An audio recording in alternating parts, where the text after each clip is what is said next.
ദൈവനാമത്തിലേവർക്കും സ്നേഹവന്ദനം. തിരുവചനവുമായി ഒരു പ്രാവശ്യം കൂടെ നിങ്ങളോടേവരോടും കൂടെ ആയിരിക്കാൻ അവസരം ലഭിച്ചതോർത്ത് ദൈവത്തെ സ്തുതിക്കുന്നു.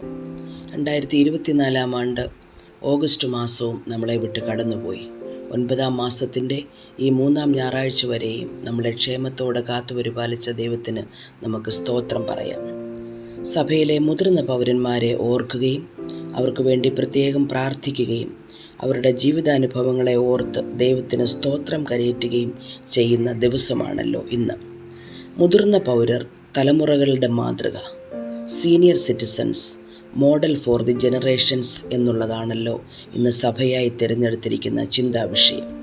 ഈ വിശുദ്ധ ദിവസത്തിലെ ഒരു ചെറിയ ചിന്തയ്ക്കായി തിരഞ്ഞെടുത്തിരിക്കുന്ന വേദഭാഗം വിശുദ്ധ ലൂക്കോസ് എഴുതിയ സുവിശേഷം 2-ാം അധ്യായം 25 മുതൽ 38 വരെയുള്ള വാക്യങ്ങളാണ്.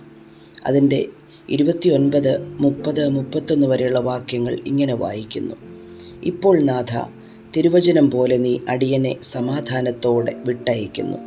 ജാതികൾക്ക് വെളിപ്പെടുവാനുള്ള പ്രകാശവും നിന്റെ ജനമായ ഇസ്രായേലിൻ്റെ മഹത്വവുമായി നീ സകല ജാതികളുടെയും മുമ്പിൽ ഒരുക്കിയിരിക്കുന്ന നിന്റെ രക്ഷയെ എൻ്റെ കണ്ണ് കണ്ടുവല്ലോ എന്ന് പറഞ്ഞു. ഈ വേദഭാഗം നമ്മൾ വളരെ പരിചിതമായിട്ടുള്ളൊരു ഭാഗമാണല്ലോ. അനേക പ്രസംഗങ്ങൾ, ധ്യാനങ്ങൾ നമ്മൾ ഈ ഭാഗത്തെ ആസ്പദമാക്കി കേട്ടിട്ടുണ്ടല്ലോ.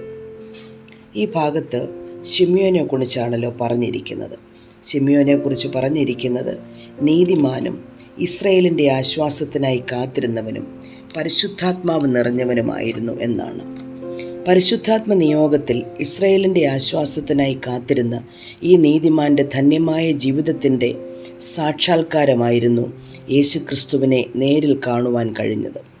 മോശയുടെ ന്യായപ്രമാണമനുസരിച്ച് ശുദ്ധീകരണം കാല തികഞ്ഞ സമയത്ത് പൈതലിനായ യേശുവിനെ സമർപ്പിക്കുവാൻ ദൈവാലയത്തിൽ കൊണ്ടുവന്ന സമയത്ത് ശിമ്യോൻ യേശുവിനെ കണ്ടതിലൂടെ വിടുതലിനായി കാത്തിരുന്ന സകലരോടും സുവാർത്ത പങ്കിടുന്നതാണ് ഈ ഭാഗം. ഈ സുവാർത്തയുടെ പങ്കിടലും അതിലുള്ള സന്തോഷവും നാം മാതൃകയാക്കേണ്ടതാണ്. ഒരിറ്റു വെള്ളത്തിനായി ദാഹിച്ചു വലഞ്ഞ് ആകാശത്തേക്ക് നോക്കി കരയുന്ന, ആകാംക്ഷയോടെ കാത്തിരിക്കുന്ന വേഴാമ്പലിന് കാർമേഘം കാണുമ്പോൾ ലഭിക്കുന്ന സന്തോഷം പോലെ തൻ്റെ കാത്തിരിപ്പിൻ്റെ അവസാനം തനിക്ക് ലഭിച്ച ദൈവിക ദർശനവും സാമീപ്യവും തൻ്റെ ദീർഘനാളത്തെ ഭാരത്തിൽ നിന്നും ആശ്വാസം നൽകി. അങ്ങനെ കാത്തിരിപ്പിൻ്റെ കാലം കഴിഞ്ഞ് നിറവേറലിൻ്റെ കാലം സമാഗതമാകുകയാണ്. നിറവേറലിൻ്റെ പ്രകാശം ദൈവത്തിൻ്റെ ജനമായ ഇസ്രായേലിന് മാത്രം ലഭിച്ച പ്രകാശമല്ല, മറിച്ച് ലോകത്തിന് മുഴുവനും ലഭിച്ച പ്രകാശമാണ്. ഈ പ്രകാശത്തിലൂടെ സകല ജനവും വീണ്ടെടുപ്പിലേക്ക് പ്രവേശിക്കുന്ന ഒരനുഭവം നമുക്ക് മനസ്സിലാക്കുവാനായിട്ട് സാധിക്കും. അതിനാൽ ഈ പ്രാർത്ഥനാ വാചകങ്ങളിലെ സംതൃപ്തിയുടെ തീവ്രത വളരെ വലുതാണ്, വാക്കുകൾക്കതീതമാണ്. ഇപ്പോൾ നാഥ, അടിയനെ സമാധാനത്തോടെ വിട്ടയക്കുന്നു. ഈ സമാധാനത്തിൻ്റെ തീവ്രത വർണ്ണനാതീതമാണ്. കാരണം ഈ സന്തോഷാനുഭവത്തിനു വേണ്ടി അനേക നാൾ കാത്തിരിക്കേണ്ടി വന്നതാണ്. ഈ കാത്തിരിപ്പിലുണ്ടായ അസ്വസ്ഥതകളും ഭാരവും പിരിമുറുക്കവും എല്ലാം അസ്തമിച്ച് സ്വസ്ഥമായൊരു സമയം വന്നിരിക്കുകയാണ്. ഈ സ്വസ്ഥത സമാധാനത്തോടെ യാത്രയാകുവാനുള്ള തൻ്റെ ആഗ്രഹത്തിലേക്ക് തന്നെ നയിക്കുന്നതായി നമുക്ക് കാണുവാൻ സാധിക്കും. ഈ ലോകജീവിതം നീട്ടിത്തരണമേ, നമ്മുടെ ആയുസ് വർദ്ധിപ്പിച്ചു തരണമേ എന്നൊക്കെയാണല്ലോ നമ്മുടെ ഓരോരുത്തരുടെയും ആഗ്രഹവും പ്രാർത്ഥനയും. പഴയ നിയമത്തിൽ യെശയ്യാ പ്രവാചകൻ്റെ പുസ്തകം 38-ാം അധ്യായത്തിൽ ഹിസ്കിയ രാജാവിന് മരിക്കത്തക്ക രോഗം ബാധിച്ചപ്പോൾ തൻ്റെ ആയുസ് നീട്ടിക്കൊടുക്കണമേ എന്ന് അദ്ദേഹം പ്രാർത്ഥിക്കുന്നതായി നമുക്ക് കാണുവാൻ കഴിയും.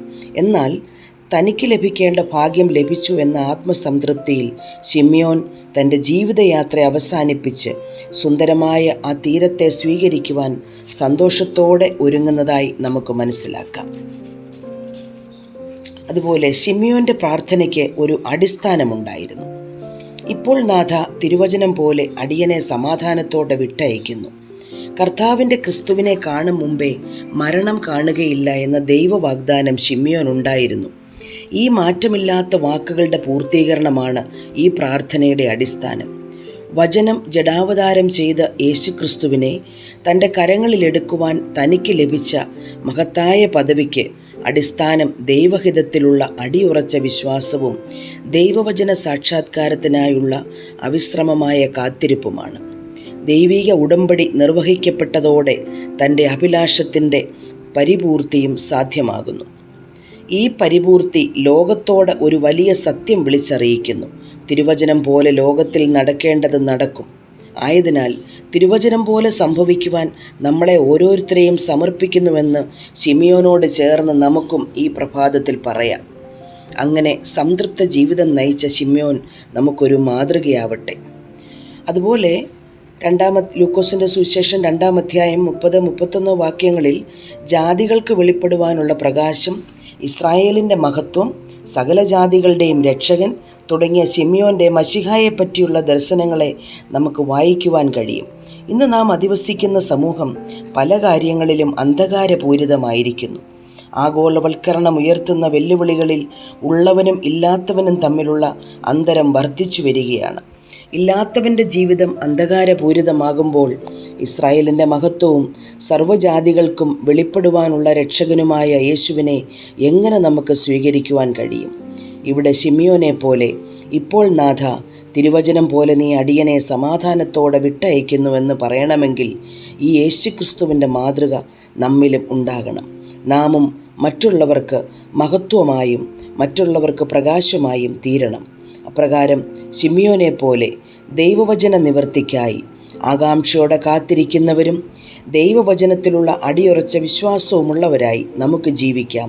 ഈ വചനങ്ങളാൽ ദൈവം നമ്മെ അനുഗ്രഹിക്കട്ടെ.